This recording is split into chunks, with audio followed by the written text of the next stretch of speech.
ಹಸಿ ಅವರೆಕಾಳಿಂದ ಒಂದು ಸಲ ಈ ಥರ ಉಪ್ಸಾರು ಮಾಡಿ. ನೀವು ಒಂದು ಸಲ ಮಾಡಿದ್ರೆ ಸಾಕು, ಪದೇ ಪದೇ ಮಾಡ್ಕೊತಾ ಇರ್ತೀರ. ಹಸಿ ಅವರೆಕಾಳು ಸೀಸನ್ ಬಂದಾಗಂತೂ ಈ ಥರ ಸಾಂಬಾರು ಮಾಡೋದು ಮರಿಲೇಬೇಡಿ. ಬನ್ನಿ ಫ್ರೆಂಡ್ಸ್, ಹಾಲು ಬಿಟ್ಟು ಹಸಿ ಅವರೆಕಾಳಿನ ಸಾರು ಉಪ್ಸಾರು ಹೇಗೆ ಮಾಡೋದು ಅಂತ ಇವತ್ತಿನ ವಿಡಿಯೋದಲ್ಲಿ ತೋರಿಸ್ಕೊಡ್ತೀನಿ. ಮೊದಲಿಗೆ ನಾನಿಲ್ಲಿ ಒಂದು ಕುಕ್ಕರ್ ತೊಗೊಂಡು ಬಿಡಿಸಿರೋಂಥ ಅವರೆಕಾಳನ್ನ ಹಾಕ್ಕೊತಾ ಇದ್ದೀನಿ. ಅವರೆಕಾಳು ಹಾಕ್ಕೊಂಡು ಅವರೆಕಾಳು ಬೇಯೋದಕ್ಕೆ ಸ್ವಲ್ಪ ನೀರು ಹಾಕ್ಕೊತಾ ಇದ್ದೀನಿ. ಅವರೆಕಾಳು ಮುಳುಗೋ ಅಷ್ಟು ನೀರು ಹಾಕ್ಕೊಂಡ್ರೆ ಸಾಕು. ರುಚಿಗೆ ತಕ್ಕಷ್ಟು ಉಪ್ಪು ಹಾಕ್ಕೊತಾ ಇದ್ದೀನಿ. ಉಪ್ಪು ಹಾಕ್ಕೊಂಡ್ಮೇಲೆ ವಿಷಲ್ನ ಕ್ಲೋಸ್ ಮಾಡಿ ಒಂದು ವಿಷಲ್ ಬರೋ ತನಕ ಕೂಗಿಸ್ಕೊಂಡ್ರೆ ಸಾಕು. ವಿಷಲ್ ಓಪನ್ ಮಾಡಿ ತೋರಿಸ್ತಾ ಇದ್ದೀನಿ ನೋಡಿ. ಅವರೆಕಾಳು ಬಂದಿದೆಯಾ ನೋಡೋಣ. ಕರೆಕ್ಟಾಗಿ ಬಂದಿದೆ. ಹಸಿ ಅವರೆಕಾಳಾಗಿರೋದ್ರಿಂದ ಒಂದು ವಿಷಲ್ ಸಾಕಾಗುತ್ತೆ. ಇವಾಗ ಖಾರಕ್ಕೆ ರೆಡಿ ಮಾಡ್ಕೊತಾ ಇದ್ದೀನಿ. ಹಸಿರು ಮೆಣಸಿಕಾಯಿನ ತಗೊಂಡು ಸ್ವಲ್ಪ ಹುರ್ಕೊಂಡು ನೋಡಿ, ಈ ಥರ ಕಲರ್ ಚೇಂಜ್ ಆಗೋ ತನಕ ಹುರ್ಕೊಂಡು ಜಾರ್ಗೆ ಹಾಕ್ಕೊತಾ ಇದ್ದೀನಿ. ಅರ್ಧ ಸ್ಪೂನ್ ಜೀರಿಗೆ ಹಾಕ್ಕೊತಾ ಇದ್ದೀನಿ.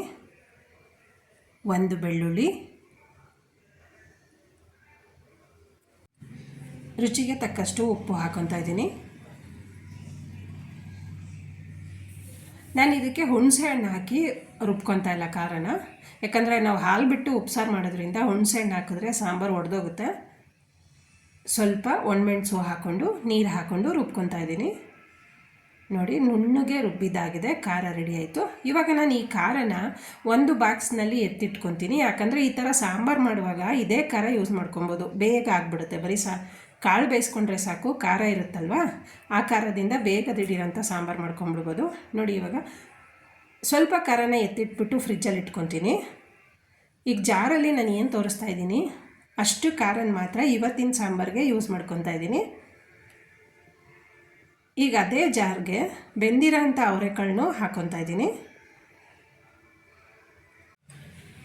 ಖಾರ ರುಬ್ಬುವಾಗ ಈ ಥರ ಹಸಿ ಕಾಳು ಹಾಕ್ಕೊಂಡು ಸಾಂಬಾರು ರುಬ್ಬಿ ಮಾಡಿದ್ರೆ ಸಾಂಬಾರು ತುಂಬ ಚೆನ್ನಾಗಿ ಬರುತ್ತೆ.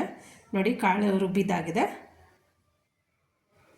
ಈಗ ಸ್ಟವ್ ಮೇಲೆ ಒಂದು ಪಾತ್ರೆ ಇಟ್ಕೊಂಡು ರುಬ್ಬಿರೋ ಅಂಥ ಖಾರ ಹಾಕ್ಕೊತಾ ಇದ್ದೀನಿ. ಜಾರ್ಗೆ ಸ್ವಲ್ಪ ನೀರು ಹಾಕ್ಕೊಂಡು ಅದನ್ನು ಮಿಕ್ಸ್ ಮಾಡ್ಕೊಳ್ಳೋಣ. ಈಗ ಖಾರ ಬೇಯೋದಕ್ಕೆ ಒಂದು ಸ್ವಲ್ಪ ಬಿಡಬೇಕಾಗುತ್ತೆ.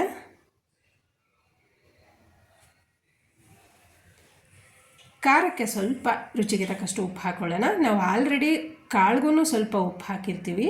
ನೀವು ಈ ಟೈಮಲ್ಲಿ ಉಪ್ಪನ್ನ ನೋಡ್ಕೊಂಡು ಹಾಕ್ಕೊಳ್ಳಿ. ಮಿಕ್ಸ್ ಮಾಡಿ ಒಂದು ಕುದಿ ಬರೋ ತನಕ ಬಿಡೋಣ.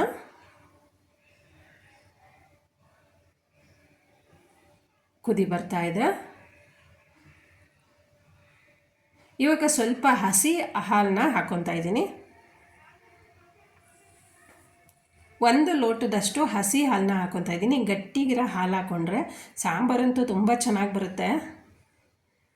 ಹಾಲನ್ನ ಮಿಕ್ಸ್ ಮಾಡ್ಕೊಳ್ಳೋಣ. ಹಾಲು ಮಿಕ್ಸ್ ಮಾಡಿದ್ಮೇಲೆ ಬೆಂದಿರೋ ಅಂಥ ಅವರೆಕಾಳು ಮತ್ತು ಕುಕ್ಕರಲ್ಲಿರುತ್ತಲ್ವ ನೀರು, ಅದಷ್ಟು ಮಿಕ್ಸ್ ಮಾಡ್ಕೊತಾ ಇದ್ದೀನಿ.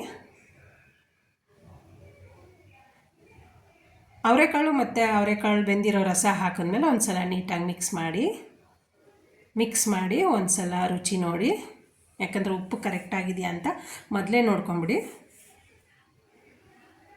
ಕರೆಕ್ಟಾಗಿದೆ. ಇವಾಗ ಒಂದು ಕುದಿ ಬರ್ತಾಯಿದೆ ನೋಡಿ. ಹಾಲು ಬಿಟ್ಟು ಅವರೆಕಾಳು ಮಿಕ್ಸ್ ಮಾಡಿದ್ಮೇಲೆ ಒಂದು ಸಣ್ಣ ಕುದಿ ಬಂದರೆ ಸಾಕು. ಈ ಥರ ಹಸಿ ಅವರೆಕಾಳನ್ನ ಹಾಲು ಬಿಟ್ಟು ಮಾಡಿದ್ರೆ, ಹಸಿ ಅವರೆಕಾಳಾಗಲಿ ಅಥವಾ ಹಳಸಂದೆ ಕಾಳಾಗಲಿ, ನೀವು ಒಂದು ಸಲ ಈ ಥರ ಹಾಲು ಬಿಟ್ಟು ಉಪ್ಸಾರು ಮಾಡಿ ಟ್ರೈ ಮಾಡಿ. ರುಚಿ ಹೇಗೆ ಬಂತು ಅಂತ ನೀವೇ ಹಾಕ್ತಾ ಇರ್ತೀರ, ನಾನು ಕೇಳೋದೇ ಬೇಡ ಕಮೆಂಟ್ಸು. ಫ್ರೆಂಡ್ಸ್, ಹಾಲು ಬಿಟ್ಟು ಉಪ್ಸಾರು ಮಾಡಿದ್ದಾಯಿತು. ಸರ್ವಿಂಗ್ ಮಾಡ್ತಾಯಿದ್ದೀನಿ. ಮುದ್ದೆಗಂತೂ ಬಿಸಿ ಅನ್ನಕ್ಕಂತೂ ತುಂಬಾ ಚೆನ್ನಾಗಿ ಬರುತ್ತೆ.